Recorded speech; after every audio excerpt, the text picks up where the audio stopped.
So we're going to be remembering the battle, and we're also going to be remembering a more recent battle as well, because the Battle of Fulford site has been right at the middle of a big planning battle too.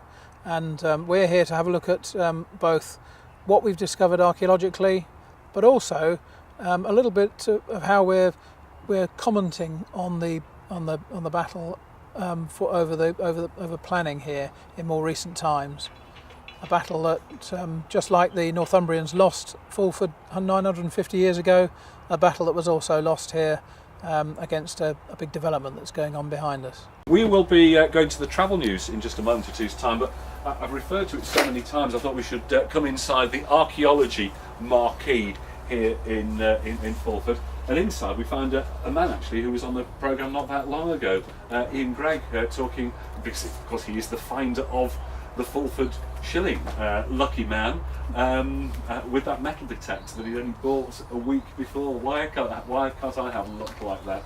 There's so much to see, so much to talk about in here. There are big posters on the walls which Chaz is very, very keen that people should come and have a look at, because that gives you detailed evidence of what some of the official archaeology bodies in this country think about the Battle of Fulford and whether this was or wasn't the site.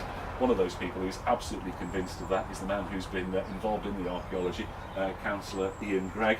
But let's just talk about what is on the wall behind us, because this ought to get a very honourable mention today. What am I looking at here, Ian? Good morning, Jonathan. You're looking at our satirical take on the 21st century Battle of Fulford, where we're saying the battle is still going on. It's the Battle of Fulford against the archaeology, against the developers and the new development. So, I mean, it is a sort of, would you call it a pastiche of the Battle Tapestry? It's produced in the style of the Bayeux, yes. Yeah, and it's very finely done actually, because I walked straight through the door. There's a figure sitting there on a horse who is trotting along with an attaché case, and on it says 1066 Battle of Fulford evidence. I instantly recognised that as Chaz Jones.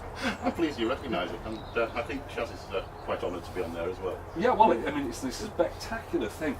A lot of work's gone into that. Who did this? I did. Who are you? Emma. Emma?